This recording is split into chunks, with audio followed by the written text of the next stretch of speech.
এখানে পুলিশ প্রশাসন আমাদের বাঙালিদের উপর যেভাবে অন্যায় অত্যাচার চালাচ্ছে, মিথ্যা অপবাদ দিচ্ছে, আর আমাদের এখানে যারা নেতৃত্ব দিচ্ছেন মাননীয় সমস্ত ভাবে, মাননীয় বিজয় ভাবে, মাননীয় প্রমোদ ভাবে এবং লক্ষ্মীকান্ত ভাবে, গোটা পশ্চিম বর্ধমানে বাঙালিদের একজন করে লড়াই আন্দোলন সৃষ্টি করেছে, অধিকার পাওয়ার জন্য লড়াই করেছে।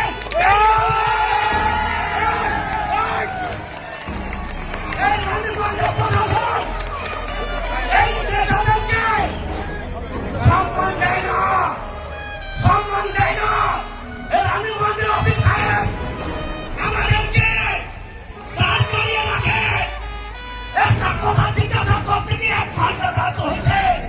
এই প্রশাসন রানীগঞ্জ প্রশাসন হায় হায় হায় হায় হায়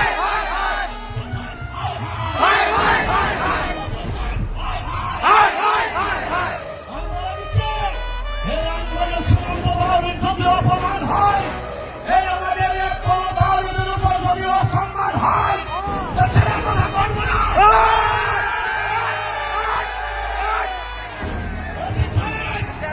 আপনি যেখানে এসেছেন সেখানে ট্রান্সফার করার মতো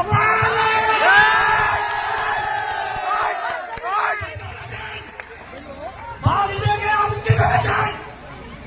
অসম্মান করছে আমাদেরকে। এই কোরআনে কতদিন হবে? আর হাজার হাজার বছর ধরে এই বাউরি জাতির মানুষকে পিছিয়ে রেখেছে, পিছিয়ে রেখেছে। আমাদের অসম্মান করা হয়েছে দিনের পর দিন। যেখানে আমার বীরভূম বাঁকুড়া পুরুলিয়ায় সমস্ত জেলায় আমাদেরকে সম্মান দেয়, সমস্ত স্থায়ী সম্মান দেয়। আর এই অফিস সাহেব মাননীয় বিকাশ দত্ত মহাশয় আমাদেরকে অসম্মান করেছে।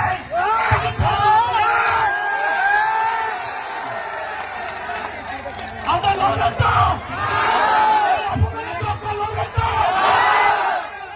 আপনারা শুনে রাখেন, এই মাননীয় বিকাশ দত্ত মহাশয় আমাদেরকে অপমান করেছে, এমন সুমন্ত বাবুকে অপমান করেছে। আর ছেলে কথা করবো না। আমাদেরকে বলছে রানীগঞ্জের সমস্ত এলাকায় মদ বন্ধ করতে হবে, নেশাগ্রস্ত জিনিস বন্ধ করতে হবে। এলাকায় মদ কোনো প্রকারের নেশা চলবে না। আপনি তাদেরকে অ্যারেস্ট করুন, অ্যারেস্ট করুন। আমি নাম দিচ্ছি না, প্রত্যেকটা গ্রামে নাম দেবো। আপনি এদেরকে অ্যারেস্ট করুন। বলুন রানীগঞ্জের কোন গ্রামে, কোন এলাকায়, কোন পাড়ায় আমাকে ডাকুন, আমরা যাবো, আমার নাম দেবো। বলছে সব লাইসেন্স করা, বলছে সরকার সব লাইসেন্স দিয়েছে। এরকম সরকার আমি বলি দরকার নেই, দরকার নেই। যেখানে আমাদের মানুষকে মারা হচ্ছে, যেখানে অসামাজিক কার্যক্রম করতে বাধ্য হচ্ছে, আমাদের মানুষকে সম্মান দিচ্ছে না। প্রতিদিন প্রতিনিয়ত মদ ধারক দ্রব্য অসামাজিক কাজ হচ্ছে। হিরোইন, গাঁজা, ড্রাগ সমস্ত রানীগঞ্জে ছুড়ে এখানে বিভিন্ন এলাকায় কারবার চলছে। আপনারা কি করছেন? প্রশাসন জবাব দেন, জবাব দেন।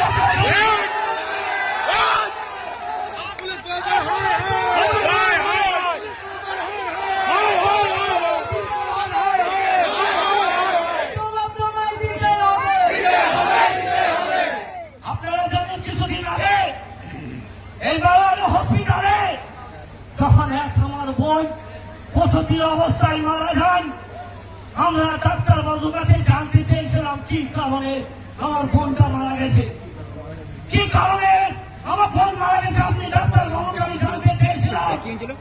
ডাক্তারবাবু ফারার হয়ে গেছে, মদতে ফারার হয়ে গেছে। আমাদের ডাক্তারবাবুর সঙ্গে কথা করতে চাইনি এবং পুলিশ প্রশাসন আমাদের সামনে রেখে আমাদেরকে তাই অপমান করেছে। ওদের রাস্তা সরে যাও, লাঠি চার্জ করে দেবো, এই ধরনের ভাষা বলেছে। আমি বলতে চাই এই এসটিএসসির মানুষের অপমান করবে না।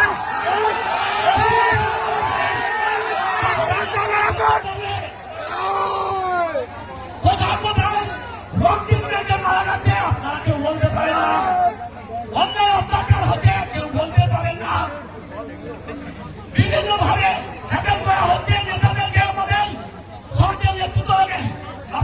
বলতে পারে না।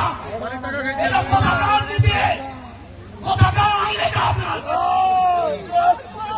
তাই আজকে দেখিয়ে দিতে চাই, সুমন্ত বাবুকে দান করিয়ে রাখা হয়েছে।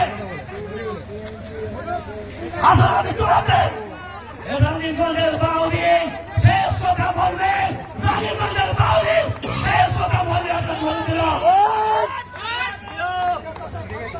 তাই সকলকে আমি ধন্যবাদ জানাচ্ছি। আমরা ওসি সাহেবের কাছে যাচ্ছি জিজ্ঞাসা করতে যে মাননীয় সুমন্ত বাউরিকে কি কারণে একভাবে অপমান করা হয়েছে।